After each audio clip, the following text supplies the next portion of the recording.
ಇದೀಗ ಚಿಕ್ಕಬಿದ್ರಿ ಸಿದ್ದಣ್ಣನವರು ಕಾರ್ಯಕ್ರಮವನ್ನು ಉದ್ದೇಶಿಸಿ ಒಂದೆರಡು ಮಾತುಗಳನ್ನು ಆಡಬೇಕಾಗಿ ವಿನಂತಿಸಿಕೊಳ್ತಾ ಇದ್ದೇನೆ. ಮೊದಲಿಗೆ ಎನ್ನ ಆರಾಧ್ಯ ದೈವ ಲಿಂಗೈಕ್ಯ ಡಾಕ್ಟರ್ ಮಹಾನ್ ಶಿವಾಚಾರ್ಯ ಮಹಾಸ್ವಾಮಿಗಳನ್ನು ಹೃದಯ ಮಂದಿರದಲ್ಲಿ ಸ್ಮರಿಸಿ, ಏನು ಒಂದು ಹರಿಹರ ತಾಲೂಕಿನಲ್ಲಿ ಭಾಳ ವಿಶೇಷವಾಗಿರ್ತಕ್ಕಂಥ ನಮ್ಮ ಮಠದಲ್ಲಿ ಇವತ್ತು ಬಸವೋತ್ಸವ ಕಾರ್ಯಕ್ರಮ ಮಾಡೋದ್ರ ಮುಖಾಂತರ ಒಂದು ಹೊಸ ಮನ್ಮಂತ್ರವನ್ನು ಚಾಲೂ ಮಾಡಿರುವಂಥ ಈ ಒಂದು ಕಾರ್ಯಕ್ರಮದ ದಿವ್ಯ ಸಾನ್ನಿಧ್ಯವನ್ನು ವಹಿಸಿರುವಂಥ ನಿಮ್ಮೆಲ್ಲರ ನೆಚ್ಚಿನ ಜಗದ್ಗುರುಗಳಾಗಿರ್ತಕ್ಕಂಥ ಶ್ರೀ ಶ್ರೀ ವಚನಾನಂದ ಮಹಾಸ್ವಾಮಿಗಳ ಪಾದ ಪದ್ಮಗಳಿಗೆ ನಮಸ್ಕಾರಗಳನ್ನು ಸಲ್ಲಿಸುತ್ತಾ, ನಮ್ಮ ಹಿರಿಯರು ಮಾರ್ಗದರ್ಶಕರು ಏನು ನಾವು ಸಣ್ಣವರಿದ್ದಾಗ ನಮ್ಮ ಹಿರಿಯರು ಹೇಳ್ತಿದ್ರು, ದಾವಣಗೆರೆ ಭಾಗದಲ್ಲಿರ್ಬೋದು, ಈ ರಾಜ್ಯದಲ್ಲಿ ಹಾವೇರಿ ಜಿಲ್ಲೆಯಲ್ಲೇ ಇರ್ಬೋದು, ನಮ್ಮ ಸಮಾಜವರಿಗೆ ಬೆನ್ನೆಲುಬಾಗಿ ನಿಂತಂಥ ಇಂದಿನ ಸಚಿವರಾದಂಥ ನಮ್ಮ ಸಮಾಜದ ಹುಲಿಯಾದಂಥ ಎಚ್ ಶಿವಪ್ಪನವರು ಹುಲಿ ಹೊಟ್ಟೆಯಲ್ಲಿ ಹುಲಿನೇ ಹುಡ್ತೈತೆ ಅನ್ನೋಕ್ಕೆ ಈ ಕ್ಷೇತ್ರದ ಮಾಜಿ ಶಾಸಕರಾಗಿರ್ತಕ್ಕಂಥ ನಮ್ಮ ನೆಚ್ಚಿನ ನಾಯಕರಾಗಿರ್ತಕ್ಕಂಥ ಅನ್ನದಾತರಾಗಿರ್ತಕ್ಕಂಥ ಎಚ್ ಶಿವಶಂಕರ್ ಸಾಹೇಬ್ರೆ, ನನ್ನ ನೆಚ್ಚಿನ ಗುರುಗಳು. ಯಾವಾಗಲೂ ಕೂಡ ನಾವು ಎಲ್ಲೇ ಸಿಕ್ಕರೂ ಕೂಡ ನಮ್ಮ ಅಣ್ಣನ ಸ್ಥಾನದಲ್ಲಿ ನಿಂತು ನಮಗೆ ಯಾವಾಗಲೂ ಕೂಡ ಮಾರ್ಗದರ್ಶನವನ್ನು ಮಾಡಿರುವಂಥ ಇಂದಿನ ವಿಧಾನ ಪರಿಷತ್ ಸದಸ್ಯರು, ಈಗಿನ ಗಡಿನಾಡು ಪ್ರದೇಶದ ಅಧ್ಯಕ್ಷರಾಗಿದ್ದ ನನ್ನ ನೆಚ್ಚಿನ ನಾಯಕರಂತ ಸೋಮಣ್ಣ ಬೇನ್ಮರದವರೇ, ನನ್ನ ಅಚ್ಚುಮೆಚ್ಚಿನ ನಾಯಕ, ಅಲ್ಪಾವಧಿಯಲ್ಲಿ ರಾಣೆಬೆನ್ನೂರು ಚಿತ್ರಣವನ್ನೇ ಬದಲಾವಣೆ ಮಾಡಿರುವಂಥ ಅಭಿವೃದ್ಧಿ ಹರಿಕಾರರಾಗಿರ್ತಕ್ಕಂಥ ರಾಣೆಬೆನ್ನೂರು ವಿಧಾನಸಭಾ ಕ್ಷೇತ್ರದಲ್ಲಿ ಎಲ್ಲೇ ಗುಡಿ ಗುಂಡಾರ ನೋಡಿದರೂ ಕೂಡ ಒಂದು ಅಭಿವೃದ್ಧಿ ಕಾಣ್ತಿದೆ. ಆ ಅಭಿವೃದ್ಧಿ ಮೇಲೆ ಒಂದು ಹೆಸರು ಕಾಣ್ತಿದೆ, ಅದೇ ಅರುಣ್ ಕುಮಾರ್ ಪೂಜಾರ್ ಅಂತ. ಅರುಣ್ ಕುಮಾರ್ ಪೂಜಾರ್ ಅವರೇ, ವೇದಿಕೆ ಮೇಲಿರುವಂಥ ನನ್ನೆಲ್ಲ ನೆಚ್ಚಿನ ಹಿರಿಯರೇ, ಇನ್ನರ್ವ ಏನು ನಮ್ಮ ಸಮಾಜಕ್ಕೆ ಹೊಸ ಮನ್ಮಂತರವನ್ನು ಚಲವು ಮಾಡಿ ಇಡೀ ರಾಜ್ಯದಲ್ಲಿ ಎಲ್ಲರಿಗೂ ಕೂಡ ಒಂದು ಒಳ್ಳೆಯ ಸಂದೇಶವನ್ನು ಕೊಡುವಂಥ ಒಂದು ಲೆಕ್ಕ ಕೊಡಿ ಚಳುವಳಿಯನ್ನು ಪ್ರಾರಂಭ ಮಾಡಿರುವಂಥ ಅದರ ಅಧ್ಯಕ್ಷರಾಗಿರ್ತಕ್ಕಂಥ ನಮ್ಮ ಮಾರ್ಗದರ್ಶಕರು ಆಗಿರ್ತಕ್ಕಂಥ ಪರಮೇಶ್ಗೌಡ್ರವರೇ, 2.5 ವರ್ಷಗಳ ಕಾಲ ಈ ಶ್ರೀಪೀಠವನ್ನು ಎಲ್ಲಿಯೂ ಕೂಡ ₹1 ಹುಸಿ ಆಗದಂತೆ ಎಲ್ಲಿಯೂ ಕೂಡ ಕೊಟ್ಟಂಥ ದೇಣಿಗೆಗೆ ರಸೀದಿಯನ್ನು ಕೊಡುವುದರ ಮುಖಾಂತರ ನಮ್ಮ ಮಠ ಒಂದು ಹೊಸ ಮನ್ಮಂತ್ರಕ್ಕೆ ಪ್ರಾರಂಭ ಆಗಿತ್ತು. ಆ ಮನ್ಮಂತ್ರ ಪ್ರಾರಂಭಕ ಆಗಲಿಕ್ಕೆ ಕಾರಣ ನಮ್ಮ ಹೊನ್ನಾಳಿಯ ಹಿರಿಯರಾಗಿರ್ತಕ್ಕಂಥ ರಾಜ್ಕುಮಾರ್ ಸರ್ ಅವರೇ. ಹಿಂದಿನ ಟ್ರಸ್ಟಿಗಳು ನಾವು ಮೆಚ್ಚಬೇಕು ಆ ಟ್ರಸ್ಟಿಗಳನ್ನು, ಯಾಕಂದರೆ ಇವತ್ತು ಈ ಹಿಂದಿನ ಟ್ರಸ್ಟಿಗಳಲ್ಲಿ ಇರ್ತಕ್ಕಂಥರೆಲ್ಲರೂ ಪಾಲುದಾರರೇ. ನೀವು ಇರ್ತಕ್ಕಂಥ ಪಾಲುದಾರ ನಾನಲ್ಲ. ಇವತ್ತು ನೀವೇನಾದರೂ ದುಡ್ಡು ಮತ್ತೊಂದು ಏನೋ ಇಸ್ಕೊಂಡು ಅವ್ರು ಹೇಳ್ದಂಗೆ ಕತ್ತಿಗೆ ಕೂಡ ಕುದುರೆ ಅಂತ ನೀವು ಒಪ್ಕೊಂಡ್ರೆ ನಾವು ಒಪ್ಪಲ್ಲ ಅಂತೇಳಿ ಯುವಕರನ್ನು ನಾಚುವಂತೆ ಅವರ ತಗೊಂಡಂಥ ತೀರ್ಮಾನಕ್ಕೆ ತಪ್ಪು ತೀರ್ಮಾನಕ್ಕೆ ನಾವು ಒಪ್ಪಿಗೆ ಇಲ್ಲ ಅಂತೇಳಿ ಇವತ್ತು ಧೈರ್ಯದಿಂದ ಹೇಳಿರುವಂಥ ನಮ್ಮ ಹೊನ್ನಾಳಿ ಬಾಬಣ್ಣವರೇ, ಏನು ಈ ಶ್ರೀಪೀಠಕ್ಕೆ ಬೆಂಗಾವಲಾಗಿ 18 ವರ್ಷಗಳ ನಂತರ ಇವತ್ತು ನಮ್ಮ ಮಠ ಒಂದು ಕಳ ಬಂದಿದೆ. ಈ ಕಳ ಬರಲಿಕ್ಕೆ ನಮ್ಮ ಹರಿಹರ ಕ್ಷೇತ್ರದ ನನ್ನ ಸಮಾಜ ಬಂಧುಗಳು ಅಂತ ಹೇಳಲಿಕ್ಕೆ ನನಗೆ ಭಾಳ ಹೆಮ್ಮೆ ಅನ್ನಿಸ್ತದೆ. ಬಂದಂಥ ಪತ್ರಿಕಾ ಮಾಧ್ಯಮದವರೇ, ಆಗಮಿಸಿಂತ ಯಾವತ್ತೂ ಸಹೋದರ ಸಹೋದರಿಯವರೇ, ಇವತ್ತು ಬಸವಣ್ಣರ ಬಸವೋತ್ಸವ ಕಾರ್ಯಕ್ರಮವನ್ನು ನಾವೆಲ್ಲರೂ ಮಾಡಿದ್ದೀವಿ. ನಮ್ಮ ಸಮಾಜ ರೈತ ಕುಟುಂಬ. ಇವತ್ತು ಬಸವಣ್ಣವರು ಹೇಳಿದ್ದಾರೆ, ಕಾಯಕವೇ ಕೈಲಾಸ, ಕಾಯಕವೇ ಕೈಲಾಸ ಅಂತೇಳಿ. ಆ ಕಾಯಕವ ಕೈಲಾಸವನ್ನು ಮನಗೂಡಿ ಬಸವಣ್ಣರು ಹೇಳಿದಂತೆ ಕೆಲಸ ಮಾಡ್ತಿರುವಂಥ ಯಾವುದಾದ್ರೂ ಒಂದು ಸಮಾಜ ಇದ್ದರೆ ಅದು ಪಂಚಮಸಾಲಿ ಸಮಾಜ ಅಂತ ಹೇಳಲಿಕ್ಕೆ ಭಾಳ ಹೆಮ್ಮೆ ಅನ್ನಿಸ್ತದೆ. ಇವತ್ತು ಎಲ್ಲರಿಗೂ ಕೂಡ ಬಸವ ಜಯಂತಿ ಶುಭಾಶಯಗಳನ್ನ ಹೇಳೋದ್ರ ಮುಖಾಂತರ ಹಿಂದಿನ 2 ಸಭೆಗಳಾದ ಒಂದು ಮೆಲುಕನ್ನು ಹಾಕಲಿಕ್ಕೆ ನಾನು ಇಷ್ಟಪಡ್ತೇನೆ. ಅದಕ್ಕಿಂತ ಪೂರ್ವದಾಗೆ ನಿಮ್ಮೆಲ್ಲರ ಹಿರಿಯರು, ರಾಜ್ಯದ ಹಿಂದಿನ ಅಧ್ಯಕ್ಷರು, ಫೌಂಡರ್ಸ್, ಟ್ರಸ್ಟಿಗಳು, ಈ ಏನು ಪ್ರಧಾನ ಧರ್ಮದರ್ಶಿಗಳ ಪಾಲುದಾರರಾಗಿರ್ತಕ್ಕಂಥ ಬಾವಿ ಬೆಟ್ಟಪ್ಪನವರು ಅವತ್ತು ಒಂದು ಸಭೆಯಲ್ಲಿ, ಟ್ರಸ್ಟ್ ಮೀಟಿಂಗ್ ಸಭೆಯಲ್ಲಿ ಒಂದು ಮಾತುಗಳನ್ನು ಸವಿಸ್ತಾರವಾಗಿ ಬಹಳ ವರ್ಷಗಳ ನಂತರ ಅವರ ಮನಸ್ಸಿನಲ್ಲಿರ್ತಕ್ಕಂಥ ನಿಜಗಳನ್ನು, ಇಲ್ಲಿ ನಡೆಯುವಂಥ ಏನು ಭ್ರಷ್ಟಾಚಾರವನ್ನು, ಯಾರು ಎಷ್ಟೆಷ್ಟು ರೊಕ್ಕ ನುಂಗಿದ್ರು ಅಂಥವನ್ನು ಎಳಿ ಎಳೆಯಾಗಿ ಅವತ್ತು ಹೇಳಿದರು. ಅದನ್ನ ಹೇಳೋಕ್ಕಿಂತ ಪೂರ್ವದಾಗ ಒಂದು ಮಾತು ಹೇಳಿದರು. ಇವತ್ತು ಸೇರಿರುವಂಥ ನನ್ನೆಲ್ಲ ಬಂಧುಗಳೇ, ನಾನು ಇವತ್ತು ನನ್ನ ಮನದಾಳದ ಮಾತುಗಳನ್ನು ನಾನು ಹೇಳಬೇಕಂತ ಇಚ್ಛೆಪಟ್ಟಿದ್ದೇನೆ. ಅದಕ್ಕಿಂತ ಪೂರ್ವದಾಗೆ ನಾನು ಒಂದು ಮಾತು ಹೇಳ್ತೇನೆ. ಇವತ್ತು ನಾನು ಏನು ಹೇಳ್ತೇನೆ ಅದನ್ನು ಅವರು ಆ್ಯಕ್ಷನ್ ಮಾಡಿ ತೋರಿಸ್ತೇನೆ. ನಾನು ದೇವರ ಸಾಕ್ಷಿಯಾಗಿ ಇವತ್ತು ನಾನು ಏನು ಹೇಳ್ತೇನೆ ಅದು ದೇವರ ಸಾಕ್ಷಿಯಾಗಿ ಸತ್ಯ ಸತ್ಯ ಸತ್ಯ ಅಂಥೇಳಿ ಹೇಳಿದರು. ಅದ್ರ ಪೂರ್ವಕವಾಗಿ ನಾನು ಕೂಡ ಹೇಳ್ತೇನೆ, ಯಾಕಂದರೆ ಆ ಮೀಟಿಂಗ್ನಲ್ಲಿ ನಾನು ಇದ್ದೆ. ಏನು ಹೇಳ್ತಾನಂದರೆ, ಬಾವಿ ಬೆಟ್ಟಪ್ಪನವರು ಅವತ್ತು ಏನು ಹೇಳಿದರು ಆ ವಿಷಯಗಳನ್ನು ನಾನು ಇವತ್ತು ಹೇಳ್ತಾ ಇದ್ದೇನೆ. ಇವತ್ತು ನಾನು ಹೇಳಿರುವಂಥ ದೇವರ ಸಾಕ್ಷಿಯಾಗಿಯೂ ಕೂಡ ಬಾವಿ ಬೆಟ್ಟಪ್ಪರು ಎಳೆಯಾಗಿ ಹೇಳಿರುವಂಥ ವಿಷಯಗಳನ್ನೇ ಹೇಳೋದು. ಬಂಧುಗಳೇ, ನಾವೆಲ್ಲ ನಮ್ಮನ್ನೆಲ್ಲ ಕುರಿ ರೀತಿಯಲ್ಲಿ ನಮ್ಮನ್ನು ಕಂಡಿದ್ದಾರೆ ಟ್ರಸ್ಟಿಗಳು. ನಾವು ಸಮಾಜ ಅಂತ ಹೇಳಿದೆ 2008ರಲ್ಲಿ ಏನೋ ಒಂದು ಉದ್ದೇಶ ಇಟ್ಕೊಂಡು ಇವತ್ತು ಸಮಾಜಕ್ಕೆ ಒಳ್ಳೆಯದಾಗುತ್ತೆ ಅಂಥೇಳಿ ಪೀಠವನ್ನು ಕಟ್ಟಿದ್ವಿ ನಾವೆಲ್ಲರೂ ಸೇರ್ಕೊಂಡು. ಎಲ್ಲ ರಾಜ್ಯದಲ್ಲಿರ್ತಕ್ಕಂಥ 84 ಲಕ್ಷ ಜನ ಸೇರಿ ಈ ಪೀಠವನ್ನು ಕಟ್ಟಿರೋದು. ಇರುವಂಥ 12 ಟ್ರಸ್ಟಿಗಳಲ್ಲ. ಇದನ್ನು ಘಂಟಾಘೋಷವಾಗಿ ಹೇಳ್ತೇನೆ. ಬಾವಿ ಬೆಟ್ಟಪ್ಪನವರೇ, ನೀವೇನು ಹೇಳಿದ್ರಿ ಅವತ್ತು ಮೀಟಿಂಗ್ನಲ್ಲಿ? 2008ರಲ್ಲಿ ನಡೆಯುವಂಥ ಪೀಠಾರೋಹಣ ಅಂತ ಸಂದರ್ಭದಲ್ಲಿ ನಾವೆಲ್ಲ ಜನರು ಕೂಡ ಹೋಗಿದ್ವಿ, ಪಟ್ಟಿಯನ್ನೇ ಎತ್ತಿದ್ವಿ, ಜನರು ಕೇಳಿದ್ವಿ, ನೋಡಪ್ಪ ಹಿಂಗೆಲ್ಲ ನಾವು ಪೀಠಾರೋಹಣ ಮಾಡಬೇಕಾಗಿದೆ, ಖರ್ಚು 2 ಕೋಟಿ ಚಿಲ್ಲರ ಖರ್ಚಾಗುತ್ತೆ, ಅದಕ್ಕೆ ಎಲ್ಲರೂ ದೇಣಿಗೆ ಕೊಡ್ಬೇಕಂತೇಳಿ. ಇರುವಂಥ ಪೀಠಾರೋಹಣದಂಥ ಸಂದರ್ಭದಲ್ಲಿ ಖರ್ಚು ಬರುವುದು ಬರೀ 2 ಕೋಟಿ. ಅವತ್ತು ಸಮಾಜದ ಬಂಧುಗಳು ಕೊಟ್ಟಿರುವಂಥ ಅಮೌಂಟು 7 ರಿಂದ 8 ಕೋಟಿ ಹರಿದು ಬಂತು ಅಂತ ಹೇಳಿರೋದು ಬಾವಿ ಬೆಟ್ಟಪ್ಪನವರು. ಹಾಗಾದರೆ ಉಳಿದ ದುಡ್ಡು ಎಲ್ಲಿ ಹೋಯ್ತು? ಯಾರು ಮನೆ ಸೇರ್ತು? ಯಾರು ಹಂಚ್ಕೊಂಡ್ರು? ಇದು ನೀವೇ ಹೇಳಿರುವಂಥ ಮಾತುಗಳು ಬಾವಿ ಬೆಟ್ಟಪ್ಪನವರೇ. ನೀವೇನು ಸಣ್ಣ ಹುಡ್ರಲ್ಲ. ಇವತ್ತು ಎಲ್ಲ ಟ್ರಸ್ಟಿಗಳಿರ್ದ ಅವತ್ತು ಸಮಾಜದ ಕೆಲವೊಂದು ಅಧ್ಯಕ್ಷರುಗಳು ಕೂಡ ಕುಂತರನ್ನ ಅರಿವಿಲ್ದಾನೆ ಅವತ್ತು ಮಾತಾಡಿದ್ದೀರಿ. 7 ಕೋಟಿಗಳ ಅಮೌಂಟುಗಳು ಅವತ್ತಿನ ಪರಿಸ್ಥಿತಿಯಲ್ಲಿ ನಮಗೆ ಭ್ರಷ್ಟಾಚಾರ ಆಗಿದೆ ಅಂತ ಹೇಳಿರೋದು ಬಾವಿ ಬೆಟ್ಟಪ್ಪನವರೇ ನೀವೇ. ಏನು ಹೇಳಿದ್ರಿ ನೀವು? ಪೀಠಾರೋಹಣದ ಆದಂಥ ಸಂದರ್ಭದಲ್ಲಿ ನಮಗೆ ಬೇಕಾಗಿರ್ತದ್ದು 2.5 ಕೋಟಿ, ಬಂದಂಥ ಅಮೌಂಟು 7 ರಿಂದ 8 ಕೋಟಿ, ಉಳಿದಂಥ ಲೆಕ್ಕ ಕೊಡೋ ಉಮ್ಮಣ್ಣ ಅಂದರೆ 2 ರಿಂದ 3 ವರ್ಷ ಸತಾಯಿಸಿದ, ಲೆಕ್ಕ ಕೊಡಲಿಲ್ಲ. ಕೇಳಿದರೆ ನಾನು ಲೆಕ್ಕ ಕೊಡ್ತೇನೆ, ಉಳಿದ ರೊಕ್ಕ ಕೊಡ್ತೀರಾ ಅಂಥೇಳಿ ಸಾಹುಕಾರ, ಅವನು ಶ್ರೀಮಂತ, ಅವನು ನಮ್ಮನ್ನು ಹೆದರಿಸಿದ. ಆದ್ರೆ ಹೋಲ್ ಬಿಡೋ ಉಮ್ಮಣ್ಣ, ಏನಾರ ಯಾಕಲ್ಲಿ ನಾವ್ಯಾರು ಈ ಲೆಕ್ಕ ಕೇಳೋದಿಲ್ಲ, ಅದು ನೀ ಕೊಡೋದಾದ್ರೆ ನಾವು ಕೊಡಲ್ಲ, ನಾವು ಕೊಡೋದಾದ್ರೆ ನೀವು ಕೊಡಲ್ಲ, ಇದನ್ನು ಲೆಕ್ಕ ಮಾಫಿ ಮಾಡಿಬಿಟ್ವಿ ಅಂತ ಹೇಳ್ತಾರೆ. ಯಾರ ಅಪ್ಪನ ದುಡ್ಡದು ಮಾಫಿ ಮಾಡೋಕೆ ಏನು ನಿಮ್ಮ ಅಪ್ಪನ ಮನೆ ಆಸ್ತಿನ? ಇಡೀ ಸಮಾಜದ ಬಡವ ಬಲ್ಲಿಗ ಕೂಲಿ ಕಾರ್ಮಿಕ ಕೊಟ್ಟಂಥ ರೊಕ್ಕ, ಆ ರೊಕ್ಕವನ್ನು ಮಾಫಿ ಮಾಡ್ತೀರಾ ನೀವು? ಸಮಾಜ ಏನು ಕಣ್ಣು ಮುಚ್ಚಿ ಕೂತಿದೆ ಅಂತ ತಿಳ್ಕೊಂಡಿದ್ದೀರಾ? ಹೇಳ್ತೀರಿ ಮಾಫಿ ಅಂತಕ್ಕಂಥ ಮಾತನ್ನು.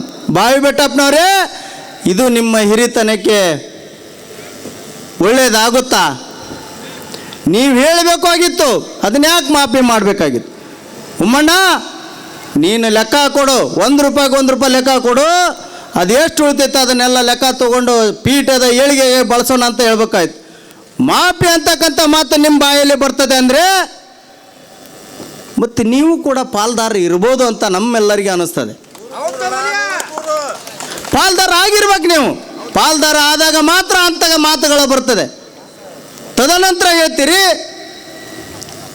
ನಾವೆಲ್ಲ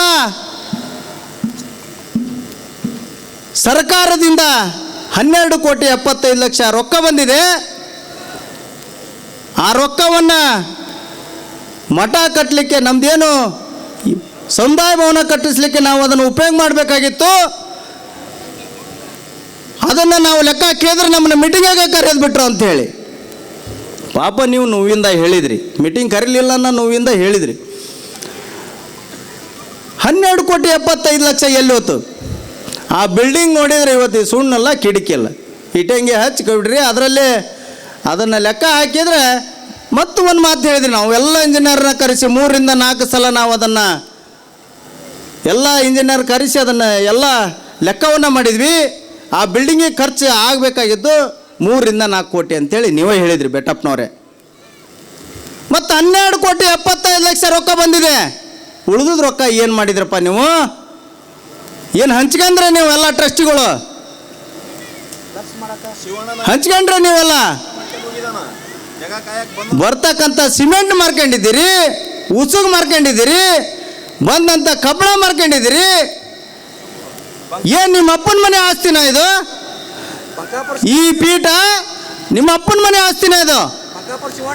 ಈ ಮುಖಾಂತರ ನಿಮಗೆ ವಿನಂತಿಯನ್ನು ಮಾಡ್ಕೊತೇವೆ, ನೀವೇನಾದರೂ ಅದನ್ನು ಸಮಾಜದ ಜನಗಳನ್ನು ತಪ್ಪು ದಾರಿಗೆ ಎಳೆಯಕ್ಕೆ ಹೋದರೆ ಸಮಾಜ ಕೇಳೋಲ್ಲ.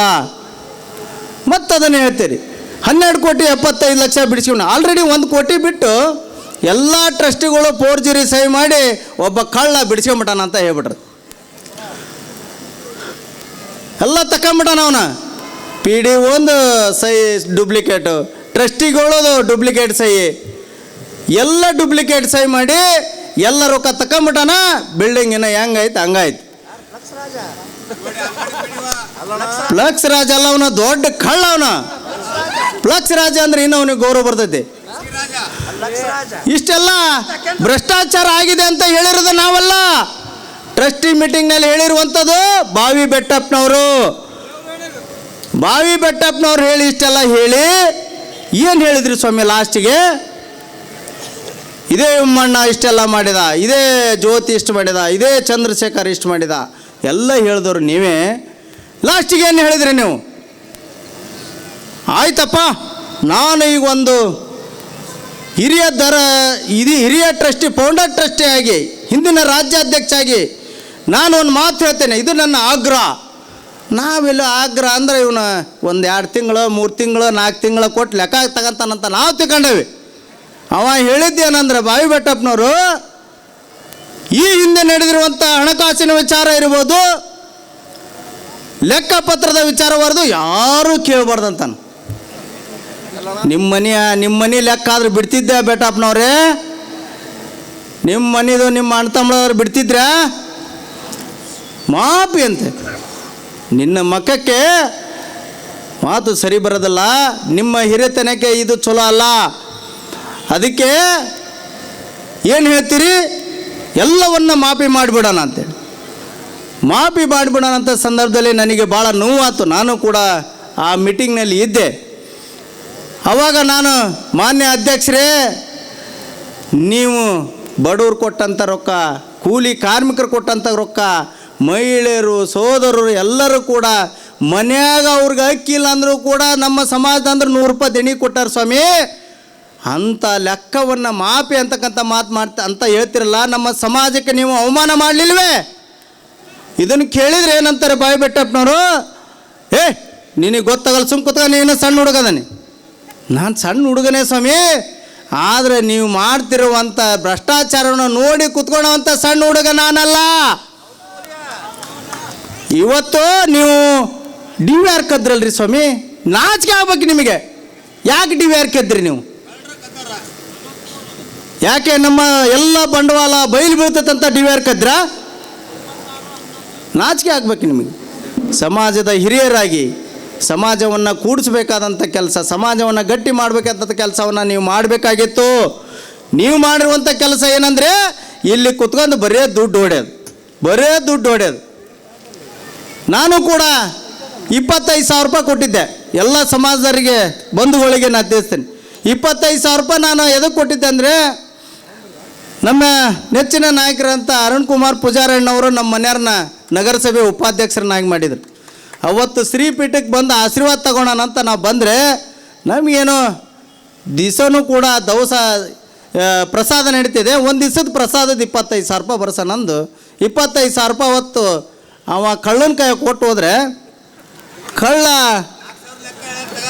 ಕಳ್ಳ ಏನು ಮಾಡಿದ ಅಂದ್ರೆ 2 ವರ್ಷ ಗಂಟಲೆ ಅದನ್ನು ಲೆಕ್ಕನ ಬರೆಸಲಿಲ್ಲ. ನಾನು ಕುಂದ್ರ ಸೊಳೆ ಮಗ ಅಲ್ಲ ನಾನು. ಅವನು ಇಲ್ಲಿರ್ತಕ್ಕಂಥ ಒಬ್ಬ ಬಿಳೆ ಅಂಗಿ ಬಿಳೆ ಪ್ಯಾಂಟ್ ಒಬ್ಬ ಇದ್ನಲ್ಲ, ಅವನು ದೊಡ್ಡ ಕಳ್ಳ.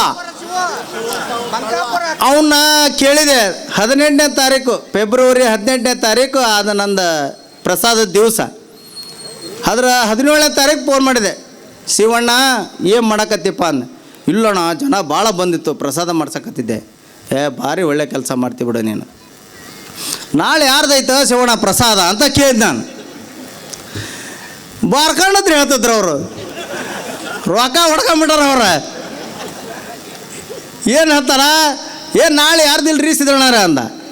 ನೋಡು ಶಿವಣ್ಣ ಒಂದು ಸಲ ಚೆಕ್ ಮಾಡಿ ನೋಡು ಯಾರ್ದೈತಿ ಅಂದೆ. ಇಲ್ರಿ, ನೀವು ಭಾರಿ ತಲೆ ಕೆಡ್ಸಕತ್ತೀರಿ ಬಿಡ್ರಿ ಸಿದ್ದಣ್ಣ, ಯಾಕೆ ಇವತ್ತು ನೀವು ನಾಳೆ ಯಾರ್ದಿಲ್ಲಣ್ಣ ಅಂದ. ಹೌದೇನು ಬಿಡು ಹೋಲೆ ತಗ ಅಂದ. ಮಾರನೇ ದಿವಸ 18ನೇ ತಾರೀಕು ನನ್ನ ಹೆಂಡತಿ ಕರ್ಕೊಂಡ ಬಂದಿಲ್ಲಿಗೆ ನಾನು ಆಶೀರ್ವಾದ ಮಾಡ್ಕೊಳಕ. ಮತ್ತು ನಾ ಹೇಳಿದೆ ಅವನಿಗೆ, ಲೇ ಹುಚ್ಚ, ಇವತ್ತು ನಾನು ಕೊಟ್ಟಂಥ 25,000 ರೂಪಾಯಿ ಇವತ್ತು ದಿವಸ, ಮತ್ತು ಅದನ್ನು ಎಂಟ್ರಿನ ಮಾಡಿಲ್ಲಲ್ಲೋ, ರೊಕ್ಕ ಎಷ್ಟು ತಿಂದಿರೋ ನೀವು ಅಂದೆ. ಇಲ್ರಿ ಅದು ಎಂಟ್ರಿ ಇಲ್ರಿ ಅಂದ. ಹೋಲ್ಬಿಡ, ನಾನು ಅವತ್ತು ಏನೇ ಸಮಾಜ ಎಲ್ಲವನ್ನು ಬೈಗೆ ಹೇಳಬಾರ್ದಂತ ಸುಮ್ಮಿದ್ದೆ. ತದನಂತರ ಮತ್ತೊಂದು ವರ್ಷ ಬಂತಲ್ಲ, ಮತ್ತೊಂದು ವರ್ಷ ಬಿಟ್ಟರು ಮತ್ತೆ 17ನೇ ತಾರೀಕು ಫೋನ್ ಮಾಡಿದ್ದೆ ಅವನಿಗೆ. ಶಿವಣ್ಣ ಅಂದೆ, ಹೇಳ್ರಿ ಅಣ್ಣಾರ ಏನು ಮಾಡಕತ್ತೀವೋ ಅಂದ. ಜನ ಭಾಳ ಬಂದತ್ರಿ, ಎಲ್ಲ ಪ್ರಸಾದ ಮಾಡ್ಸ್ಕೊಂಡು. ನೀನು ಇದ್ದದಕ್ಕೆ ಎಲ್ಲರೂ ಪ್ರಸಾದ ಮಾಡಿ ಹೋಗಾರ ನೋಡಿ ಶಿವಣ್ಣ ಅಂದೆ. ನಾಳೆ ಯಾರ್ದೈತೋ ಪ್ರಸಾದ ಅಂತ ಮತ್ತೆ ಕೇಳಿದೆ. 1 ವರ್ಷ ನೆನಪು ಪಾರಿಬಿಟ್ಟಾನವ. ನಾಳೆ ಚೆಕ್ ಮಾಡಿ ಹೇಳ್ತಂತಡ್ರಿ ಅಂದ. ಅರ್ಧ ಗಂಟೆ ಬಿಟ್ಟು ಮತ್ತೆ ಹೊಳ್ಳಿಚ್ಚಿದ. ಸಿದ್ದಣ್ಣ ನಾಳೆ ಯಾರ್ದಿಲ್ರಿ ಅಂದ. ಅಲ್ಲೂ ನೋಡಿ ಚೆಕ್ ಮಾಡೋ ಶಿವಣ್ಣ ಅಂದೆ. ಯಾರ್ದಿಲ್ಲ ಅಂದ. ನಿನ್ನ ಮೆಟ್ಟಿಲಿ ಹೊಡ್ತೇನೆ, ಹೋದ ವರ್ಷನೇ ಹೇಳುವಾಗೇನೆ ಶಿವಣ್ಣ ನಾಳೆ ನಂದ ಐತಿ, ರೊಕ್ಕನಾರ ಎಂಟ್ರಿ ಮಾಡ್ಕೊಂಡಿರಿಲ್ಲ ನೋಡ್ರಿ ಅಂತ ಹೇಳಿದೆ. ಅವಾಗ ಎಂಟ್ರಿ ಮಾಡ್ಕೊಂಡ್ರೆ ನಂದು ರೊಕ್ಕನ ಅಂದ್ರೆ ಕೊಟ್ಟಂಥ 25,000 ರೂಪಾಯಿನ 1 ವರ್ಷದ ನಂತರ ಎಂಟ್ರಿ ಮಾಡ್ಕೊಂಡ್ರೆ, ಅದು ನಾವು ಒತ್ತಾಯ ಮಾಡಿದ್ಕ. ಈ ರೀತಿ ನಮ್ಮ ಪೀಠದಲ್ಲಿ ನಡೆಯುವಂಥ ವ್ಯವಸ್ಥೆ ಭಾಳ ನಮ್ಮ ಸಮಾಜ ಬಂಧುಗಳಿಗೆ ಗೊತ್ತಿಲ್ಲ. ಸುಮ್ಮನೆ ಹ್ಯಾಗಣಾಗಿ ಮೇಯಕತ್ತು ಬಿಟ್ರ ಅವ್ರು. ಹಂಗ ಒಂದು ಉದಾಹರಣೆ ನಮ್ಮ ಗಿರೀಶ್ ಅದಾನ ಇಲ್ಲಿ. ಅವನು 25,000 ಕೊಟ್ಟಾನ, ಅವನಿಗೆ ರೆಸಿಪ್ಟ್ ಕೊಟ್ಟಿಲ್ಲ. ಅವನು ಕೇಳಿದ್ರೆ ಅವ್ನು ಡೇಟಿನ ಫೋನು ಮಾಡಲ್ಲ ಅವರು. ಅಂದ್ರೆ ಇವು ನೋಡುವಂಥ ಈ ಕೆಲವೇ ನಮ್ಮ ಬೆಲ್ಲದಂತದನ ಸಮಾಜದ ಕೆಲಸಕ್ಕೆ 7 ಲಕ್ಷ ರೂಪಾಯಿ ಕೊಟ್ಟಾನ ಅವನು. ಯಾವುದೋ ಒಂದು ವಿಚಾರಕ್ಕಂತ ಕೇಳಿದಾಗ ಕಳ್ಳನ ಕೈಯಾಗಿ 7 ಲಕ್ಷ ಕೊಟ್ಟಾನ. ಒಳ್ಳೆ ಸುಳೆ ಮಗನ ಕೈ ರೊಕ್ಕ ಕೊಟ್ಟಿಯಲ್ಲೋ ಬೆಲ್ಲದ ಅಂದ್ಯಾನ. ಚಲೋರ್ ಕೈಯಾಗ ಕೊಟ್ಟು ರೆಸಿಟ್ ಹಚ್ಕೊಂಬಂದ್ರೆ ಒಳ್ಳೇದಾಕತ್ತು, ಹಂಗೆ ಕೊಟ್ಟಿಯಲ್ಲೋ. ಅವನು ಏನಾರ ಹೇಳ್ತಾನೆ ಅಂದ. ಅವ ಹೇಳ್ತಾನ, ಮೊನ್ನೆ ನಮ್ಮ ನಾಯಕರ ಬಗ್ಗೆ ಒಂದು 4 ಮಾತಾಡಿದ. ನೀನು ಎಲ್ಲರ ಸಿಕ್ಕರೆ ನಿನ್ನ ಏನು ಹಣಗಾಯಿ ನೀರ್ಗಾಯಿ ಮಾಡೇ ಕೈ ಬಿಡ್ತಾರೆ. ನಿನ್ನ ಇನ್ಶೂರೆನ್ಸ್ ಕಟ್ಟಕ್ಕೆ ರೊಕ್ಕಲ್ಲ ಅಂತಾರೆ. ಹುಚ್ಚ, ನಿನ್ನ 3.5 ವರ್ಷ ನಾವು ಮಲ್ಲಿಗೆ ಇಡ್ಲಿ ಅದು ಇದು ತಿನಿಸ್ ಮೇಸೇವಲಿ ತಮ್ಮ, ನಿನ್ನ ಇನ್ಶೂರೆನ್ಸ್ ಕಟ್ಟಕ್ಕೆ ರೊಕ್ಕಲ್ಲ ಅಂತ ಹೇಳ. ನಮ್ಮ ಕ್ಷೇತ್ರ ಜನ ಬಂದು ಕೇಳಿ, ನೀನು ಇವತ್ತು ಬಿಳೆ ಅಂಗಿ ಬಿಳೆ ಪ್ಯಾಂಟ್ ಹಾಕಿ ಅಂತ ಅಂದ್ರ, ನಿನ್ನ ರಾತ್ರಿ ಮಕ್ಕಂದಾಗ ನೀನು ಹೇಳ್ತಿ ಬೇಡ, ನಿನ್ನ ಆತ್ಮಕ್ಕೆ ಯಾಕೆ ಯಾರ ರೊಕ್ಕದಿಂದ ಇವತ್ತು ನೀನು ಹಿಂಗಾಗಿ ಅಂತೇಳಿ ನಾವು ಬರೇ ನಮ್ಮ ಕ್ಷೇತ್ರದ ನಮ್ಮ ಅಣ್ಣಗೆ ಹೇಳಿದ್ವಿ ಬಿಡು ನಾವು. ಎಣ್ಣ ನೀ ಎಲ್ಲೇ ಎಡವ ಕಟ್ಟಿಯೋ ಹೋಗಿ ನೀನು ನಾವು ನಡ ಅವ್ನಿಗೆ ರೊಕ್ಕ ಫುಲ್ಲು ಶುರುವಾಕತ್ಬಿಟ್ಟಿದಿ, ಅವನೇದಂಗೆ ಕೇಳಬೇಡ ಅಂದ್ರೆ ಕೇಳಿಲ್ಲ. ನಿಮ್ಮ ಕೆಲಸ ನೀವೇನೈತೆ ಅಂತ ನಮ್ಗೆ ಬೈದ. ಹೋಲ್ ಬಿಡತ್ತ, ನಿನಗೆ ಗೊತ್ತಾದಾಗ ಗೊತ್ತಾಕತ್ತಂತ ಹೇಳಿದ್ವಿ. ಈಗ ನಮ್ಮ ಪ್ರಧಾನ ಧರ್ಮದರ್ಶಿಗಳಿಗೆ ನಿಮಗೆ ಒಂದು ಮಾತು ಹೇಳ್ತೇನೆ. ನಾನು ಹಿಂದೆ ನಮ್ಮ ಕುಮಾರಣ್ಣಗೂ ಒಂದು ಮಾತು ಹೇಳಿದ್ದೆ, ಇವು ನಿನ್ನೆ ಮುಂದೆ ಒಂದಿಲ್ಲ ಒಂದು ದಿವಸ ನಿನ್ನೆ ಮುಕ್ಕಳಕ್ಕನ ನೋಡು ಹುಷಾರಿರ ಅಂತ ಹೇಳಿದ್ದೆ. ಅವನು ಅರ್ಥ ಮಾಡ್ಕೊಳ್ಳಿಲ್ಲ, ಮುಕ್ಕಳಾದ ನಮ್ಮ ಅಣ್ಣ.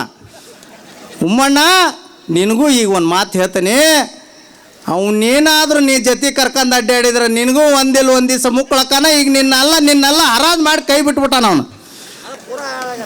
ಪೂರ್ತಿ ಹರಾಜು ಅನ್ನೋದು ಏನು ಬಿಡು, ಪೂರ್ತಿ ಹರಾಜು ಆಗ್ಬಿಟ್ಟಿದೆ ಈಗ. ಯಾರಿಂದ? ಆ ಕಳ್ಳನಿಂದ. ಅದಕ್ಕೆ ಏನಾದರೂ ಮಾತಾಡ್ಬೇಕಾದ್ರೆ ಭಾಳ ಎಚ್ಚರದಿಂದ ಮಾತಾಡಬೇಕು. ಮೈಕ್ ಸಿಕ್ತಂತ ಹೇಳಿ ಮೀಡಿಯಾದವ್ರು ಅದಾರಂತ ಹೇಳಿ ಏನು ಬೇಕಾದ್ ಮಾತಾಡಿದರೆ ಹುಷಾರ್. ನಮ್ಮ ಕ್ಷೇತ್ರದ ಬಗ್ಗೆ, ನಮ್ಮ ನಾಯಕರ ಬಗ್ಗೆ, ಈ ಶ್ರೀ ಪೀಠದ ಬಗ್ಗೆ, ಶ್ರೀಗಳ ಬಗ್ಗೆ ಏನಾದರೂ ಮಾತಾಡಿದರೆ ಎಚ್ಚರದಿಂದ ಇರೋ ಅಂತ ಹೇಳಕ್ಕೆ ಇವತ್ತ ನಿನಗೆ ಆರ್ಡ್ರ್ ಮಾಡ್ತಾನೆ ನಾನು. ಕಳ್ಳ ನೋಡಿ ನಿನ್ನ ಎಲ್ಲಿದ್ದಿ ನೀನು? ಒಂದು ಪಿಕ್ಚರ್ನಾಗ ಹೇಳ್ತಾರ ಹೇಗಿದ್ದಿ ಹೇಗಾದ ಅಂತೇಳಿ. ಹೇಗಿದ್ದೆ ಹೇಗಾದೆ ಅದು ನಿನಗೆ ಬರೋಬ್ಬರಿ ಸೂಟ್ ಹಾಕತ್ ನೋಡ್ಲಿ ಮಗನ. ಹೇಗಿದ್ದೆ ಹೇಗಾದೆ ಅದು ಆ ಸಿಂಬಲ್ ನಿನಗೆ ಭಾಳ ಸೂಟ್ ಹಾಕತ್ ನೋಡಿ ನಿನಗೆ ಕಳ್ಳಗ. ಎಲ್ಲಿದ್ದಿಲ್ಲ ನೀನು? ಎಲ್ಲಿದ್ದಿ ನೀನು? ಮರ್ತು ಬಿಟ್ಟೆ ಅದನ್ನೆಲ್ಲ. ಹಂಗೆ ಹಂಗೆ ಚಂದ ನಾಲ್ಕು ಮಾತಾಡ್ಬಿಟ್ರೆ ನೀನು ಹಂಗೆ ಇದು ಮಾಡಿಬಿಡ್ತಾರಂತ ಮಾಡಿ ಇಡೀ ರಾಜ್ಯದ ಜನ ನಿನ್ನ ಅಬ್ಸರ್ವ್ ಮಾಡ್ತಾ ಇದೆ. ಇಡೀ ಪಂಚಮಸಾಲಿ ಸಮಾಜ ಅಬ್ಸರ್ವ್ ಮಾಡ್ತಾ ಇದೆ. ಏನಾದರೂ ನೀನು ಮಾತಾಡಬೇಕಾದ್ರೆ, ಏನಾದರೂ ಹೇಳಬೇಕಾದ್ರೆ ಎಚ್ಚರದಿಂದ ಹೇಳೋ ಕಳ್ಳ. ನಿನಗೆ ಆಗ್ಲಲ್ಲ ಹೇಳೋದಿಲ್ಲ, ಹುಷಾರಿರು ಅಂತ ಹೇಳ್ತೇನೆ. ನೀನು ಮೊದ್ಲು ಮಕ್ಕಂದಾಗ ಆತ್ಮದಿಂದ ತಿಳ್ಕ 3.5 ವರ್ಷ ನಿನ್ನ ಯಾರು ಬೆಳೆಸ್ಯಾರ ಅನ್ನೋದು ನಿನ್ನ ಆತ್ಮಕ ಕೇಳ್ಕೆ, ಬೇರೆ ಯಾರು ಬೇಡ, ನಾವು ಹೇಳೋದು ಬೇಡ. ಮತ್ತೊಬ್ರು ಹೇಳ್ತಾರೆ ಶ್ರೀಗಳು ಸರಿ ಇಲ್ಲ. ಯವ್ವ ನೀನು ಒಳ ಕುತ್ಕೊಂಡಾಗ 1.5 ತಾಸು ಗಂಟ್ಲೆ ನಾವು ಇಲ್ಲಿ ಭಕ್ತರು ಅವನವನು ಹೊರ ಕುತ್ಕೊಂಡ ಓ ಯವ್ವ, ಅವಾಗೆಲ್ಲ ಶ್ರೀಗಳು ಚಲೋ ಇದ್ರೆ ನಿನಗೆ. ಇದೇ ನಮ್ಮ ರಾಜ್ಯ ಉಪಾಧ್ಯಕ್ಷ ಅಂತ ಶಂಕರಗೌಡ ಪಾಟೀಲ್ರು ನಾಗಣ್ಣ ಒಂದು ಸಲ ಇಲ್ಲಿ ಮಾಡ್ತಾ ಕುತ್ಕೊಂಡಿದ್ರು. ನಾನು ಹಂಗೆ ಭಾಳತ್ ಕೈಯನಲ್ಲ ಬಿಡು, ನಾ ಬಂದೆ ಇಲ್ಲ ಹೋಗ್ಬಿಡ್ತೆ ನಾನು. ಆದ್ರೆ ಶಂಕರಗೌಡರು ನಾಗೇಂದ್ರಣ್ಣ ಬಂದು ಕೂತ್ಕೊಂಡಿದ್ರು. ಏನು ರೀ ಗೌಡ್ರ ಇಲ್ಲಿ ಕೂತ್ಕೊಂಡಿರಲ್ಲ ಅಂದೆ. ಇಲ್ಲಿ ಕೂತ್ಕೊಂಡಲ್ಲೂ 1.5 ತಾಸು ಆತ ಅಂದ್ರೆ ಗೌಡ್ರು. ಯಾಕೆ ರೀ ಗೌಡ್ರ ಅಂದೆ. ಇಲ್ಲಪ್ಪ ಒಳಗೆ ಮೀಟಿಂಗ್ ಐತಿ, ಅವರು ಮಹಿಳಾ ಅಧ್ಯಕ್ಷರು ಮತ್ತು ಅವ್ರೇನೋ ಇನ್ನೊಂದು ಇಬ್ಬರು ಮೂವರು ಅವ್ರೇನೋ ಮಾತಾಡಕತ್ತಾರ, ಬರಾಗವಲ್ರು. ಅವಾಗ ಸ್ವಾಮಿಯವ್ರು ಚಲೋ ಹತ್ರ ನಿನಗೆ, ಈಗ ಸ್ವಾಮಿಯವ್ರು ಸರಿ ಇಲ್ಲ.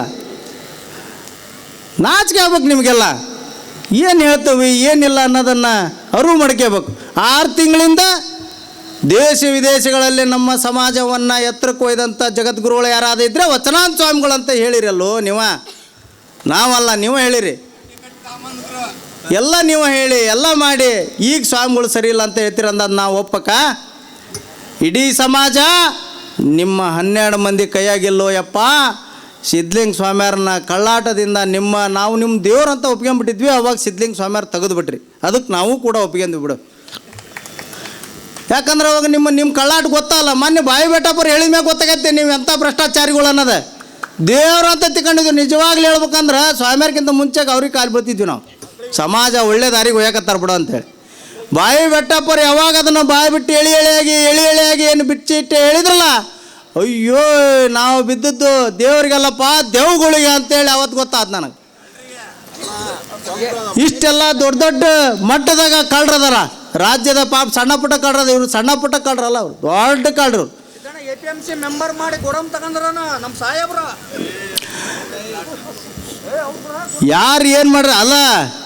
ಒಂದು ಎಚ್ ಶಿವಪ್ಪರ ಫ್ಯಾಮ್ಲಿ, ಎಚ್ ಶಿವಪ್ಪರ ಮಗ ಇವತ್ತು ಯಾರಿಗೆ ಕೂಡ ಕಿಂಚಿತ್ತು ಅನ್ಯಾಯ ಮಾಡೋವಂಥ ಫ್ಯಾಮ್ಲಿ ಅಲ್ಲ. ಏನಾದರೂ ಅನ್ಯಾಯ ಆಗೈತಿ, ಅವ್ರಿಗೇನಾದರೂ ಅನ್ಯಾಯ ಆಗೈತೆ ಅಂದರೆ ನ್ಯಾಯ ಕೊಡಿಸುವಂಥ ಧೀಮಂತ ನಾಯಕ ಯಾರಾದ್ರೂ ಇದ್ರೆ ಅದೇ ಎಚ್ ಶಿವಶಂಕರಣ್ಣ. ಅಂಥ ನಾಯಕರ ಬಗ್ಗೆ ಮಾತಾಡಿದರೆ ಬಾಯಾಗ ಹುಳ ಬೀಳ್ತವ್ರು. ತಮ್ಗೂಡ್ರಿ 18 ವರ್ಷ ಹೊರಗಿಟ್ಟಿದ್ರಿ, ಯಾಕೆ ಇಟ್ಟಿದ್ರಿ ಅನ್ನೋದು ಗೊತ್ತೈತಿ. ಯಾಕಂದ್ರೆ ಅವ್ರು ಬಂದ್ರೆ ನಮ್ಮ ನಡೆಯಲ್ಲ ಅಂತೇಳಿ. ಈಗ ಅವ್ರು ಬಂದಾರ, ಇನ್ನು ನಿಮ್ಮ ಮುಗ್ದೈತೆ ಕತೆ ಸಾಕು. ಆಗಲೇ ನಮ್ಮ ಬಳ್ಳಾರಿಯ ಅಧ್ಯಕ್ಷರು ತಿಪ್ಪೇಸ್ವಾಮಿ ಅಣ್ಣರು ಒಂದು ಮಾತು ಹೇಳಿದ್ರು, ನಮ್ಮ ಸಮಾಜ ದೊಡ್ಡದಿದೆ, ರೊಕ್ಕ ನಾವು ಹೆಂಗಾರ ಕೊಡ್ತಾವಪ್ಪ, ಕೈ ಮುಗಿದು ಕಾಲು ಬೀಳ್ತವೆ, ನೀವು ರಾಜೀನಾಮೆ ಕೊಟ್ಟು ಹೋರಿ ಅಂತೇಳಿ. ಹಂಗೆ ಮಾಡಿರಿ, ನಿಮಗೆ ಮರ್ಯಾದಿರ ಉಳಿತೈತಿ. ಅಲ್ಲ, ನಿಮ್ಮ ಪರಿಸ್ಥಿತಿ ಎಲ್ಲಿ ಬಂದ ನೋಡು. ನಾವು ಕಟ್ಟೇವೆ ಅಂತ ಹೇಳ್ತೀರಿ. ನೀವು ಕಟ್ಟಿದ್ದ ಮಟ್ಟಾಗ ಪೊಲೀಸ್ರು ಪ್ರೊಟೆಕ್ಷನ್ ತಗೊಂಬರೋಂಥ ಪರಿಸ್ಥಿತಿ ಬಂದ.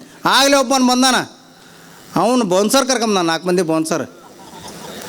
ಅಲ್ಲೂ ನೀನು ರಾಜ್ಯ ಅಧ್ಯಕ್ಷ ಅಂತಿದ್ದಿ, ಬೌನ್ಸರ್ ಕರ್ಕೊಂಬರೋ ಅವಶ್ಯಕತೆ ಐತೆ? ನಿಮ್ಮೂರಾಗ ಮೀಟಿಂಗ್ ನಡೆದಾಗ ನೀವು ಹೋಗಿಲ್ಲಲ್ಲೋ ತಮ್ಮ. ಫಸ್ಟ್ ನಿಮ್ಮೂರು ಮನೆಗೆ ಎದ್ದು ಮಾರ್ಗೆಲ್ಬೇಕು. ಕೊಟ್ಟೂರ ಮೀಟಿಂಗ್ ಆತಲ್ಲ, ಅಲ್ಲಿ ಯಾಕೆ ಹೋಗಲಿಲ್ಲ ನೀನು? ಹೋಗಿ ಹೇಳ್ಬೋದಾಗಿತ್ತಲ್ಲ, ನೀನು ಹೇಳ್ಬೇಕಾಯ್ತಲ್ಲ. ಇಲ್ಲ, ಹಿಂದಿರ್ತಕ್ಕಂಥ ಟ್ರಸ್ಟಿಗಳು, ಇಂದ್ರಗಳು, ಚಂದ್ರಗಳು ಅವ್ರು ಸರಿ ಅದಾರ, ನಿಮ್ಗೆ ಯಾರೋ ತಪ್ಪು ಕಲ್ಪನೆ ಮಾಡ್ಯಾರಂತ ನೀವು ಹೇಳ್ಬೋದಾಗಿತ್ತಲ್ಲ. ಯಾಕೆ ಹೇಳಲಿಲ್ಲ? ನಿಂದು ಏನೈತೆ ಅನ್ನೋದು ಎಲ್ಲರಿಗೂ ಗೊತ್ತಿದೆ. ಸಂಘಟನೆ ಇಲ್ಲ ಅಂತ ಒಬ್ಬ ಅಧ್ಯಕ್ಷ ನೀನು. ನೀನು ಹಂಗೆ ಬರೀ ಪ್ರೆಸ್ ಮೀಟ್ನಾಗ ಕೊಡ್ಬೋದು, ಭಾಳ ಅಂದ್ರೆ ಸೂಟು ಬೂಟು ಹಾಕ್ಯಂಬರ್ಬೋದು ನೀನು ಅಷ್ಟ. ಶಕ್ತಿ, ಪ್ರಾಮಾಣಿಕ ಸಮಾಜದ ಏನು ಬಂಧುಗಳು ಅಂದರೆ ಇಲ್ಲಿ ಕುಂತಾರ ನೋಡಿ, ಇವರು ನಿಯತ್ತಿನ ಪಂಚಮಶಾಲಿ ಸಮಾಜದ ಬಂಧುಗಳು. ಯಾಕಂದ್ರೆ ಇವರಿಗೆ ನೋವಾಗಿದೆ. ನಮ್ಮ ಸಮಾಜದ, ನಮ್ಮ ಮಠದಲ್ಲಿ ಅನ್ಯಾಯ ಆಗ್ತಾ ಇದೆ. ಹಿಂದಿರ್ತಕ್ಕಂಥ ಟ್ರಸ್ಟಿಗಳು ರೊಕ್ಕ ಹೊಡಿತಾ ಇದ್ದಾರೆ, ಅದನ್ನು ಸರಿಪಡಿಸ್ಬೇಕು. ಆ ಟ್ರಸ್ಟಿಗಳು ಲೆಕ್ಕವನ್ನು ಸರಿಯಾದ ರೀತಿ ಕೊಡ್ಬೇಕಂತೇಳಿ ಇವತ್ತು ಹೇಳ್ಯಾರಂದ್ರೆ ಇವತ್ತು ಇಲ್ಲಿ ಕುಂತಂಥ ಸಮಾಜದ ಬಂಧುಗಳು ಇವರಿಗೆ ಎಷ್ಟು ಶ್ರೇಷ್ಠಾಂಗ ನಮಸ್ಕಾರ ಅಂತ ಹೇಳಿದರೆ ಸಾಲದ. ಅದಕ್ಕೆ ಬಂಧುಗಳೇ, ಶ್ರೀಗಳಿಗೆ ಸೋಮಣ್ಣವ್ರು ಆಗಲೇ ಒಂದು ಮಾತು ಹೇಳಿದ್ದಾರೆ, ನಾವು ಕೂಡ ಹೇಳ್ತೇವೆ. ಬುದ್ಧಿ ನಮ್ಮ ಬೇವಿಮರ ಸೋಮಣ್ಣವ್ರು ಹೇಳ್ಯಾರಂದರೆ ನಮ್ಮೆಲ್ಲ ಇಡೀ ಜಿಲ್ಲಾನೇ ಹೇಳ್ದಂಗೆ, ನಿಮ್ಮ ಜೊತೆಗೆ ನಾವು ಸದಾ ಇರ್ತೇವೆ. ಯಾರಿಗೆ ಅಂಜುವಂಥ ಅಳುಕುವಂಥ ಅವಶ್ಯಕತೆ ಇಲ್ಲ. ನಿಮ್ಮ ಜೊತೆಗೆ ಇರ್ತಕ್ಕಂಥವ್ರು ಎಲ್ಲ ಸಿಂಹಗಳೇ ನಿಮ್ಮ ಜೊತೆಗಿದ್ದಾರೆ. ನಿಮ್ಮ ಜೊತೆಗಿರ್ತಕ್ಕಂಥ ಎಲ್ಲ ಹುಲಿಗಳೇ ಇದ್ದಾರೆ. ಶಿವಶಂಕರಣ್ಣವ್ರು ಅದಾರಂದರೆ, ಸೋಮಣ್ಣ ಬೇನ್ಮರದವ್ರು ಅದಾರಂದರೆ, ಅಜಯ್ ಕುಮಾರ್ ಅಣ್ಣ ಅದಾರಂದರೆ, ಪರಮೇಶ್ ಗೌಡ್ರು ಅದಾರಂದರೆ, ಹೊನ್ನಾಳಿ ಬಾಬಣ್ಣವ್ರು ಅದಾರಂದರೆ, ನಮ್ಮ ಆಡಳಿತ ಅಧಿಕಾರಿಗಳು ಅದರಂತೆ, ನಮ್ಮ ನೆಚ್ಚಿನ ನಾಯಕರಾದ ಅರುಣ್ ಕುಮಾರ್ ಪೂಜಾರ್ ಅವರು ಅದರಂದರೆ, ನಮ್ಮ ಕೊಟ್ಟೂರಿನ ನಮ್ಮ ಪ್ರಕಾಶ್ ಪಾಟೀಲ್ರು ಅದರಂದರೆ, ನಮ್ಮ ಚನ್ನಗೇರಿಯಿಂದ, ಕೊಟ್ಟೂರಿಂದ, ಕೂಡ್ಲಿಗಿಂದ, ಕಂಪ್ಲಿಯಿಂದ ಬಂದಂಥ ಎಲ್ಲರೂ ಅದರಂದರೆ, ರಟ್ಟಳ್ಳಿಯಿಂದ ಬಂದಂಥ ಅದರಂದರೆ, ನಿಮಗೆ ಶಕ್ತಿ ತುಂಬಲಿಕ್ಕೆ ಬಂದಿದ್ದಾರೆ ಇವತ್ತು. ಅದಕ್ಕೆ ಯಾವ ಕಾರಣಕ್ಕೂ ನೀವು ಅಂಜಬೇಡಿ. ನಿಮ್ಮ ಜೊತೆಗೆ ಇಡೀ ಸಮಾಜ ಇದೆ. ಭ್ರಷ್ಟರ ಜೊತೆಗೆ ಸಮಾಜ ಇಲ್ಲ. ಭ್ರಷ್ಟರ ಅಂತ್ಯಕಾಲ ಪ್ರಾರಂಭವಾಗಿದೆ. ಇವತ್ತು ಶ್ರೀಪೀಠಕ್ಕೆ ಕೀಲಿ ಹಾಕ್ತೀರಿ ಮಕ್ಕಳ್ರೆ. ನೀವು ಎಷ್ಟು ನಿಮಗೆ ತಿಮ್ಮರ್ಲಿಯಪ್ಪ, ನಿಮಗೆ ಇಷ್ಟು ಮಠಕ್ಕೆ ಕೀಲಿ ಹಾಕೋಷ್ಟು ಕೆಪಾಸಿಟಿ ಬಂದತ್ತೆ ನಿಮಗೆ. ಮಾ ಅಂತ ಅಜ್ಜನ ಗದ್ಗೆ ಐತಿರ್ಲಿಯಪ್ಪ ಇಲ್ಲೇ ಮಾ ಹಸುವಾಲ್ದನವ. ನೀವು ಇದೇ ರೀತಿ ಪ್ರವೃತ್ತಿ ಮುಂದುವರಿಸಿದ್ರೆ ಮುಂದೊಂದು ದಿನಗಳಲ್ಲಿ ನಿಮ್ಮ ಮನೆಗೆ, ನಿಮ್ಮ ಅಂಗಡಿಗಳಿಗೆ ಬೀಗ ಹಾಕುವಂಥ ವ್ಯವಸ್ಥೆ ಬರ್ತದೆ. ಎಚ್ಚರ ಇರಲಿ. ಯಾರು ಮಾಡೋದಲ್ಲ, ಕಾಲವೇ ಉತ್ತರ ಕೊಡ್ತದೆ ನಿಮಗೆ. ದಯವಿಟ್ಟು ಸಮಾಜ, ದೊಡ್ಡ ಜಗದ್ಗುರುಗಳು ಎಲ್ಲ ಇಡೀ ರಾಜ್ಯದ ಪಂಚಮಶಾಲಿ ಸಮಾಜಕ್ಕೆ ಮರ್ಯಾದೆ ಕೊಡೋಕೆ ವ್ಯವಸ್ಥೆ ಮಾಡಿಕೊಡ್ರು. ಅದನ್ನು ಬಿಟ್ಟು ನೀವು ತೀತಿದ ಮಾಡೋಕ್ಕೆ ಹೋದೆ ಅಂದ್ರೆ ಮುಂದಿನ ದಿನಮಾನಗಳಲ್ಲಿ ಸಮಾಜನೂ ಕೂಡ ನಿಮ್ಗೆ ಏನು ಮಾಡ್ಬೇಕು ಅದನ್ನೆಲ್ಲ ಮಾಡ್ತದೆ ಅಂತಕ್ಕಂಥ ಮಾತನ್ನು ಈ ಸಂದರ್ಭದಲ್ಲಿ ಹೇಳಿ, ಏನು ಇವತ್ತು ಹರ ಜಾತ್ರೆ ಇವತ್ತವ ನಮ್ಮ ಇದಕ್ಕೆ ಪೊಲೀಸ್ ಸ್ಟೇಷನಿಗೆ ಒಂದು ಇದನ್ನು ಕೊಟ್ಟರ. ಪ್ರಧಾನ ಧರ್ಮದರ್ಶಿಯಾದಂಥ BC ಉಮಾಪತಿಯವರು ಹಾಗೂ ಕಾರ್ಯದರ್ಶಿಯಾದಂಥ ಜ್ಯೋತಿ ಪ್ರಕಾಶರ ಒಡೆತನದಲ್ಲಿ ಇರ್ತಕ್ಕಂಥ ಪೀಠ. ಅರೇ ಮಕ್ಕಳ್ರೆ, ನಿಮ್ಮ ಒಡೆತನ, ಸಮಾಜದ ಒಡೆತನನು ನಿಮ್ಮ ಒಡೆತನ ಅಲ್ಲ. ಸಮಾಜದ ಬಂಧುಗಳು ಕಟ್ಟಿದಂಥ ಮಠ, ನೀವು ಕಟ್ಟಿದಂಥ ಮಠ ಅಲ್ಲ. ಫಸ್ಟ್ ಪೀಠ ಹುಟ್ಟೈತಿ, ಟ್ರಸ್ಟ್ ಹುಟ್ಟಿಲ್ಲ. ಅದನ್ನು ಮೊದಲು ತಿಳ್ಕರಿ. ಫಸ್ಟ್ ಹುಟ್ಟಿರೋದು ಸಮಾಜ ಪೀಠ, ಆಮೇಲೆ ಟ್ರಸ್ಟ್ ನೀವು ಮಾಡ್ಕೊಂಡಿರಿ. ನೀವು ಅಳಿಯ ಮಾವ ಕಾಕ ಹೆಂಡ್ತಿ ತಮ್ಮ ಚಿಕ್ಕಪ್ಪ ನೀವು ಮಾಡ್ಕೊಂಡಿರೋದು ಅದು. ಅದಕ್ಕೆ ಇವನ್ನೆಲ್ಲ ಬಿಡ್ರಿ. ಹರ ಜಾತ್ರೆಗೆ ಇವತ್ತು ನಮ್ಮ ಈ ವರ್ಷದ ಹರ ಜಾತ್ರೆನ ಭಾಳ ವಿಜೃಂಭಣೆಯಿಂದ ಯಶಸ್ವಿಯಾಗಿ ಮಾಡಿ ಇವತ್ತು ಎಲ್ಲರಿಗೆ ಅಭಿನಂದನೆ ಸಲ್ಲಿಸ್ಬೇಕಂತ ನಮ್ಮ ಡಾಕ್ಟ್ರು ಎಲ್ಲರನ್ನ ಕರೆದ್ರೆ ಏನು ನೀವು ಪೊಲೀಸ್ ಸ್ಟೇಷನ್ನಾಗ ಏನು ನೀವು ಇದನ್ನು ಕೊಟ್ಟಿರಿ? ಹರ ಜಾತ್ರೆ ಮಾಡಿದಂಥ ಸಂದರ್ಭದಲ್ಲಿ ಭಾಳ ಜನ ಸ್ವಾಮಿಗಳ ಕೈ ರೊಕ್ಕ ಕೊಟ್ರ, ಭಾಳ ಜನ ಡಾಕ್ಟ್ರ್ ಕೈ ರೊಕ್ಕ ಕೊಟ್ರ. ಲೆಕ್ಕ ಕೇಳೀವಿ, ಲೆಕ್ಕ ಕೊಡವಲ್ರು. ಲೆಕ್ಕ ಕೊಡ್ತೇವಂತ ಬಂದು ಅವತ್ತು ಗೊಂದಲ ಮಾಡಿದ. ಯಾರು ಮಾಡಿದ್ರು ಅವತ್ತು ಗೊಂದಲನ? ನೀವು ಮಾಡಿದ್ಯೋ. ನೀ ಬಂದು ಅವತ್ತು ಎಲ್ಲರನ್ನ ಕರ್ಕೊಂಬಂದು ದಾನ್ಲಿ ಮಾಡಿಸಿದೆ. ಲೆಕ್ಕ ಕೊಡೋ ಸಲುವಾಗಿನೇ ಮೀಟಿಂಗ್ ಕರೆದಿದ್ದ. ಅವತ್ತು ಲೆಕ್ಕ ಕೊಡೋ ಸಲುವಾಗಿ ಮೀಟಿಂಗ್ ಕರೆದು ಇರುವಂಥ ಬಂಧುಗಳಿಗೆ ಏನು ಯಾರು ಅವರವರ ವೈಯಕ್ತಿಕ ರೀತಿಯಲ್ಲಿ ಅವರ ಸಾಮರ್ಥ್ಯದ ರೀತಿಯಲ್ಲಿ ಏನು ಸಹಾಯವನ್ನು ಮಾಡಿದ್ರು ಅವ್ರಿಗೆ ಅಭಿನಂದನೆ ಸಲ್ಲಿಸ್ಬೇಕಂತ ಅವತ್ತು ಮೀಟಿಂಗ್ ಕರೆದ್ರೆ ಲೆಕ್ಕನ ಕೊಡವಲ್ರಂದು. ಇದ್ರ ಮೇಲೆ ಗೊತ್ತಾಕತಿ ಉಮ್ಮಣ್ಣ ನೀನು ಎಷ್ಟು ಸದ್ದೋಳನ ಅಂತೇಳಿ. ಅವತ್ತು ದಾಂದ್ಲಿ ಮಾಡಿಸಿ ಇದು ಮಾಡಿ ನಿನಗೆ ಬೇಕಾ? ಇಷ್ಟು ದೊಡ್ಡ ಮನುಷ್ಯದಿ, ಸಮಾಜದ ದೊಡ್ಡ ಒಂದು ವ್ಯಾಪಾರಸ್ಥ ಆಗಿ ಇಷ್ಟು ಸಣ್ಣ ಬುದ್ಧಿ. ನಾನು ನಿಮ್ಮ ದೇವ್ರಂತ ಮಾಡ್ಕೊಂಡಿದ್ದೆ ಲೋಮರ್ಯ. ನೀವು ನೋಡಿದ್ರೆ ಈ ನಮ್ಮನೆ ಹರ ಜಾತ್ರೆ ಒಳಗೆ ನಾ ಬಂದೆ, ಕೊಟ್ಟರು ಹೋಗಿದ್ದೆ. ಇಲ್ಲ ನೀವು ಬರ್ಬೇಕು, ರಾಣೆಬೆನ್ನೂರಿಂದ ನೀವು ಅಕ್ಕಿ ಪಕ್ಕಿ ಎಲ್ಲ ರೊಕ್ಕ ಎಲ್ಲ ಕೊಟ್ರಿ, ನೀವು ಬರ್ರಿ ನಿಮ್ಗೆ ಅಭಿನಂದನೆ ಸಲ್ಲಿಸ್ತೇವೆ. ಇಲ್ಲ ನೀವು ಮಡಿಕೇರಿ ಅಂದ್ರೆ ಬರ್ಬೇಕು ಅಂತೇಳಿ ನಾನು ಒತ್ತಾಯ ಮಾಡಿ ಕರ್ಸಿದ್ರು. ಅವತ್ತು ನಾನು ಲುಂಗಿ ಅಂಗಿ ಮೇಲೆ ಬಂದಿದ್ದೆ. ಅವತ್ತು ಬಂದು ಅವತ್ತು ನನಗೆ ಮಾತಾಡೋಕೆ ಕೊಟ್ಟರು. ನಾ ಬಂದು ಈ ವರ್ಷದ ಹರ ಜಾತ್ರೆ ಭಾಳ ಸಂಪೂರ್ಣವಾಗಿ ಚಲೋ ಆಗಿದೆ, ಇವತ್ತು ಯಶಸ್ವಿಯಾಗಿದೆ. ಇಷ್ಟು ಜನ ನಾನು ಇದೇ ಹರ ಜಾತ್ರೆ ಒಳ್ಳೆ ನೋಡಿದ್ದಂತ ನಾ ಹೇಳೋಕೆ ಬಂದ್ರೆ ಹರ ಜಾತ್ರೆ ಸರಿಯಾಗಿಲ್ಲ ಅಂತ 4-5 ಮಂದಿ ಕರ್ಕೊಂಬಂದು ಅವನ್ನೆಲ್ಲ ಹೇಳಿ ಅವತ್ತು ಗೊಂದಲ ಎಬ್ಬಿಸಿ ಲೆಕ್ಕ ಕೊಡೋ ಅಂಥ ಪರಿಸ್ಥಿತಿ. ಡಾಕ್ಟ್ರ ನಿನ್ಗೆ ಯಾರು ಹೇಳ್ದಾರೆ ಲೆಕ್ಕ ಕೊಡೋಕೆ ಅಂದ್ರೆ ಡಾಕ್ಟ್ರ್ ಲೆಕ್ಕ ಕೊಟ್ರೆ ನಿಮ್ಮ ಲೆಕ್ಕ ಕೇಳ್ತಾರಂತ ಹೆದರಿಕೆ ಹತ್ತಿಬಿಡತ್ತೆ ಅವ್ರಿಗೆ. ಅದಕ್ಕೆ ಮೊನ್ನೇನು ಹರ ಜಾತ್ರೆ ಮುಗೀತಲ್ಲ, ಅಲ್ಲಿಂದ ನಾವು ಪ್ರಾರಂಭ ಆಗಿದೆ. ನಿಮ್ಮ ಅವನತಿ ಚಲುವಾಗಿದೆ. ನಿಷ್ಠಾವಂತ ಸಮಾಜದ ಬಂಧುಗಳಿಗೆ ನಿಮ್ಮೇನು ಒಳಗೆ ನಡೀತೀವಂತ ನಿಮ್ಮ ಪಿಕ್ಚರ್ ಅದಾವಲ್ಲ, ಏನು ಹೆಗ್ಗಣಾಗಿ ಮೇಕತ್ತಿರಲ್ಲ ಅವೆಲ್ಲ ಗೊತ್ತಾಗಿವೆ. ಇಡೀ ರಾಜ್ಯಾದ್ಯಂತ ಹಳ್ಳಿಗಳಲ್ಲಿ, ತಾಲೂಕಲ್ಲಿ, ಜಿಲ್ಲೆಯಲ್ಲಿ ಓಣಿಗೆ ಹೋಗಿ ನಾವು ಲೆಕ್ಕ ಕೊಡಿ ಚಳುವಳಿ ಬಗ್ಗೆ ವಿನಂತಿಯನ್ನು ಮಾಡ್ಕೊತೇವೆ. ಭಕ್ತರು ಕೂಡ ಅದ್ರ ಬಗ್ಗೆ ಆಸಕ್ತರಾಗಿದ್ದಾರೆ. ಇವತ್ತು ಸ್ವಾಮೀಜಿ ಬಗ್ಗೆ ಯಾರು ಏನು ಅನ್ನಕತ್ತಲ್ಲ, ಏನು ಇವ್ರ ಟ್ರಸ್ಟಿಗೆ ಏನು ಸಾಲದಾಗೆ ತೊಗೊಂಬರ ಇಷ್ಟು ಶ್ರೀಮಂತರದ್ರಲ್ಲ ಅನ್ನಕತ್ತಾರೆ ಎಲ್ಲರ. ಇವತ್ತು ಆ ಲೆಕ್ಕವನ್ನು ಡೈವರ್ಟ್ ಮಾಡೋ ಸಲುವಾಗಿ ಸ್ವಾಮೀಜಿ ಉಚ್ಚಾಟನೆ ಮಾಡಿದ್ದಾರೆ. ಅದಕ್ಕೆ ಇನ್ನು ಮುಂದೆ ನಿಮ್ಮ ಆಟ ನಡೆಯಲ್ಲ ಬಂಧುಗಳೇ. ನಾವೆಲ್ಲರೂ ಕೂಡ ಇವತ್ತು ನಮ್ಮ ನಾಯಕರಾದಂಥ ಎಚ್.ಎಸ್. ಶಿವಶಂಕರಣ್ಣ ಇರ್ಬೋದು, ಸೋಮಣ್ಣ ಬೇನ್ಮರುದು ಇರ್ಬೋದು, ಅರುಣ್ ಕುಮಾರ್ ಪೂಜಾರಿ ಇರ್ಬೋದು, ನಮ್ಮ ಏನು ಪರಮೇಶ್ ಗೌಡ್ರು ಇರ್ಬೋದು, ಹೊನ್ನಾಳಿ ಬಾಬಣ್ಣ ಇರ್ಬೋದು, ಅಜಯ್ ಕುಮಾರ್ ಇರ್ಬೋದು, ಇವ್ರು ಏನು ಹಿರಿಯರು ಮಾರ್ಗದರ್ಶನವನ್ನು ಕೊಡ್ತಾರೆ. ಆ ಮಾರ್ಗದರ್ಶನದಲ್ಲಿ ನಾವು ನೀವೆಲ್ಲರೂ ಸೇರಿ ನಡೆಯೋಣ ಅಂತಕ್ಕಂಥ ಮಾತನ್ನು ಈ ಸಂದರ್ಭದಲ್ಲಿ ಹೇಳಿ ನನಗೆ ಮಾತಾಡಲಿಕ್ಕೆ ಅವಕಾಶ ಮಾಡಿಕೊಟ್ಟಂಥ ತಮ್ಮೆಲ್ಲರಿಗೆ ಒಂದಿಸಿ ನನ್ನ 4 ಮಾತು ಮುಗಿಸ್ತೇನೆ. ಜೈ ಹಿಂದ್, ಜೈ ಪಂಚಮಸಾಲಿ. ಎಲ್ಲರನ್ನ ತಮ್ಮೆಡೆ ಸೆಳೆದುಕೊಂಡಂತಹ ನಮ್ಮ ಚಿಕ್ಕಬಿದ್ರಿ ಸಿದ್ದಣ್ಣನವರಿಗೆ ಜೋರ ಚಪ್ಪಾಳೆ ಬರಬೇಕು. ಒಮ್ಮೆ ತುಂಬ ಹೃದಯದ ಧನ್ಯವಾದಗಳನ್ನು ತಿಳಿಸ್ತಾ ನಕ್ಷತ್ರ ಟಿವಿ ಲೋಕಲ್ ನ್ಯೂಸ್, ಇದು ನಿಮ್ಮದೇ ಧ್ವನಿ.